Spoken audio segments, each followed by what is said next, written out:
Okay, strap yourselves in, because today we're going deep on Elon Musk and his little dance with the U.S. government. Yeah, it's going to get a little trippy. Gonna get weird. It's gonna get real weird real fast. It is fascinating how massive his footprint is, like all of his companies, and how deeply they're tied in with all these different federal agencies. Right. It's not just like the rockets and the cars. Yeah. We're talking internet, we're talking satellites, we're talking like tactical vehicles for embassies. Dude, that's some straight up cyberpunk stuff right Yeah. there. Yeah, a little bit. It's like he's building his own like corporate nation state Mm-hmm. inside the U.S. It's wild. So we're talking at least like $15.4 billion in government contracts over the past decade. Yeah, Which like is crazy to me because this is the same dude who's always ranting about government overreach and red tape, right. but he's like totally fine with taking their money. Mm-hmm. Is this like some kind of genius level 4D chess move? I mean, maybe he's just really good at Or capitalism. maybe he's like playing both sides against the middle or Oh. something? Well, he's definitely not shying away from working with the government when it benefits him. Okay, true. So it's not all sunshine and rainbows though, right? Oh, no. Like his companies have been hit with like a ton of investigations and reviews. Over 20 investigations or reviews. Over 20.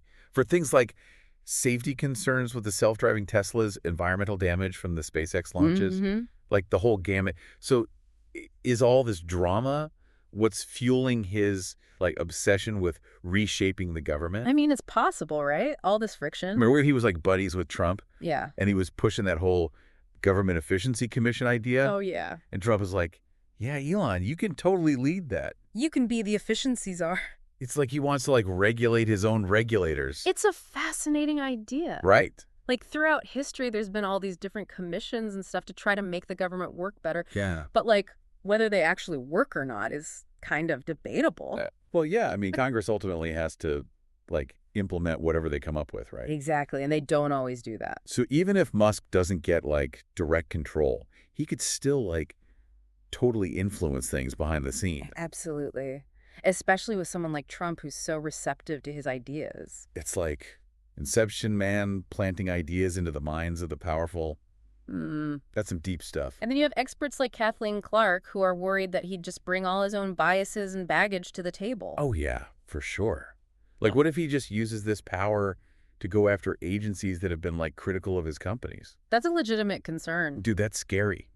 It's like he could create this whole world where only his companies succeed. Well, let's not get too carried away. There are checks and balances in place. Yeah, I guess so. Mm-hmm. It's not like he can just snap his fingers and make the EPA disappear. Right. But he can definitely make things difficult for them. Yeah. So speaking of making things difficult, remember all those delays with the Starship launches? Oh, yeah. Like the environmental reviews and all that? Huh. He was like publicly complaining about Kafka-esque paperwork. It was pretty fine. Kafka-esque paperwork. What's that even mean? Sure.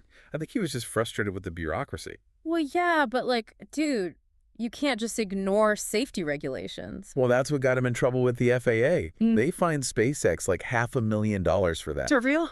Yeah, for ignoring some safety requirements during the Florida launches. Oh, man. And then he like flipped out and threatened to sue them for regulatory overreach. Yeah, he doesn't like being told no. Regulatory overreach? That's rich coming from the guy who wants to like control the entire government. I know, right? That's like he thinks the rules don't apply to him or something. Maybe he just sees them as obstacles to his vision. Whatever, dude. It's still shady. And speaking of shady, what about that whole funding secured tweet mess? Oh, yeah, that was a class. Like he got hit with a $20 million fine and had to step down as Tesla's chairman. That had to hurt. Yeah. And then he like doubled down and called the SEC bastards during a TED Talk. I mean, come on, man. Bastards. Like, dude, maybe chill out a little. It does seem like the more powerful he gets, the less respect he has for the rules. That's a little unsettling, right? Absolutely. The potential for conflicts of interest if he were to have a formal role in the government is huge. Yeah, I mean, there's supposed to be safeguards and stuff, but They haven't always worked that well in the past. especially not with someone like Musk. Exactly. So we've got this billionaire tech guy who's like openly hostile towards the government, Mhm. but he's also like super entangled with it through all these contracts and potential advisory roles. It's a recipe for disaster. It's like a ticking time bomb, man. Or like a black hole that's about to swallow everything. It's definitely a situation that needs to be watched very carefully. Very carefully. Yeah. All right. So we're back digging deeper into this whole Elon Musk and the U.S. government thing. And honestly, it's about to get even weirder. Dude, my brain's still fried from the last part. Yeah. It's like this giant paradox. He's this like self-proclaimed revolutionary dude, Yeah. wants to change humanity, but he's also playing this crazy power game that could like totally blow up in his face. Yeah, I mean, it's like this classic battle between like personal ambition and the good of everybody. Right.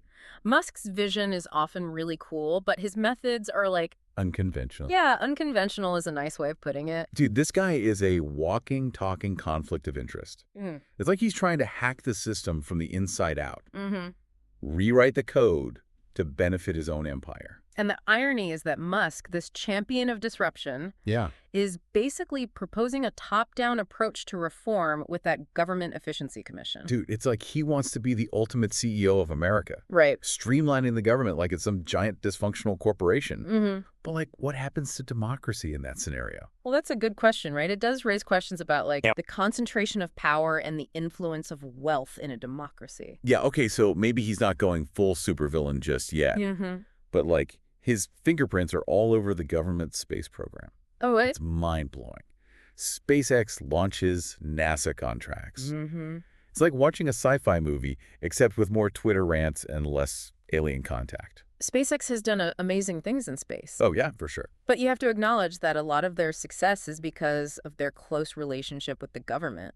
So, like, is it even possible for Musk to separate his own ambitions from, like, being a government contractor? That's the big question, right? The lines are definitely blurred. Blurred. Dude, it's like a tangled mess. Mm-hmm. It's like a cat got into a ball of yarn and just went to town. It's a good analogy. Yeah. So that's why everyone's freaking out about conflicts of interest. Right, and it's not just SpaceX. Oh, yeah, true.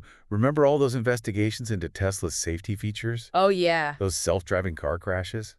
Dude, that's some straight-up Black Mirror stuff. Mm. It's like we're putting our lives in the hands of algorithms programmed by a dude who spends more time on Twitter than, like, actual engineers.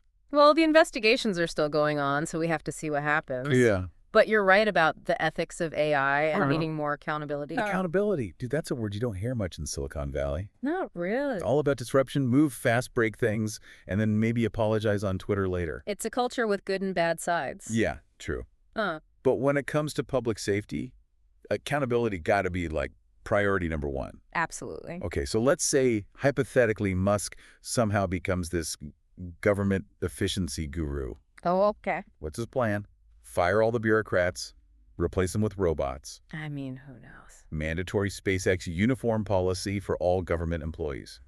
It's impossible to know what he would actually do, but Yes. he'd probably try to streamline things, cut regulations, and push for private sector solutions. Dude, that's kind of terrifying. Yeah. What happens to all the, like, essential services that the government provides? This is all speculation, Yeah. but it is important to think about what could happen if the government changed that much. Dude, you sound like a civics textbook. Well, it's important stuff. True. It's not just about Elon and his crazy ideas. It's about, like, the future of the country. Yeah, maybe even the world. Right. We're living in some crazy times, dude. Unprecedented change. The choices we make now are going to affect, like, generations to come. Absolutely. Okay, I need a break, dude. My brain is about to melt down from all this existential angst. Okay. Can we talk about something a little lighter? Like what? Like maybe those memes about Musk buying Twitter and turning it into a giant meme factory? Well, we could save that for another episode. Oh, when yeah. we talk about technology and humor and stuff. Dude, that sounds awesome. Mm-hmm. But for now, let's just chill in this cosmic confusion Okay. and think about what it would mean if Elon Musk actually became, like, the most powerful man on the planet. All right, sounds good. And remember, folks, stay informed, stay engaged, and stay curious. Dude, we've been, like, tumbling down this Elon Musk rabbit hole for a while now, Yeah. and my brain's kind of fried. Yeah. It's like trying to understand infinity while riding a roller coaster. That's a good way to put it. It is, right? All this talk about his ambition and his influence on the government, It's a lot to process. it's a lot. It's like a cosmic knot, dude. Mm-hmm. All these threads of Mm. innovation, regulation, ambition, Twitter, chaos, all tangled up. Yeah, it's messy. It's messy. And he's this walk and talk in paradox. He wants to colonize Mars, but he also wants to, like, dismantle the systems that could help him get there. That's the tension at the heart of his relationship with the government. Right. He relies on government contracts and support, but he constantly complains about bureaucracy. It's like he wants to have his cake and eat it, too. Yeah. Launch it into space, eat it in zero gravity, and then tweet about how the government's trying to regulate the sprinkles. He definitely has a complicated relationship with authority. But, like, what happens when his companies get so big that they can just, like, write their own rules? That's a scary thought. Too much power in the hands of any one person or company can be dangerous. Right.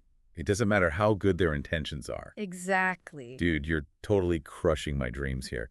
I was just imagining a world where we all drive Teslas powered by SpaceX solar energy, while Elon beams wisdom into our brains through Neuralink implants. That sounds like a dystopian novel. Maybe a little, but it's fun to think about. Well, it's important to think about the downsides, too. Who controls these technologies? Who benefits from them? What about our rights and freedoms? Whoa, dude. Deep thoughts. It's like the Matrix and Elon the architect coding our reality. Okay, let's not get too carried away. Yeah, I know. But it's kind of freaky, right? It's definitely something to be aware of. We need to have these conversations and think critically about the role of technology in our lives. So we can't just like sit back and watch this Elon Musk show unfold. We have to be active participants. We got to write our own scripts, hack the system, maybe start a rival meme empire dedicated to government transparency. That's one way to do it. But there are other ways to get involved, too. Support organizations fighting for responsible innovation. Talk to your elected officials. Make your voice heard. Dude, you're making me feel all inspired and stuff. It's like we're not just passengers on this spaceship Earth. Exactly. We're the crew. And we have a say in where we're going. Right. So, like, what's the big takeaway here, man? What should our listeners be thinking about as they navigate this crazy world? Stay informed. Think critically.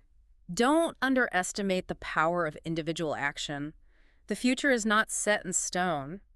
It's shaped by the choices we make every day. Dude, that's deep. It's like we're all part of this giant cosmic experiment, and we don't know how it's going to end. That's a good way to think about it. But hey, at least we've got memes and electric cars and the possibility of Martian vacations, right? There's always something to look forward to. All right, folks, that's all for this episode of The Deep Dive. Thanks for joining us on this mind-bending journey through the world of Elon Musk and his cosmic conflicts. It's been a trip. It has.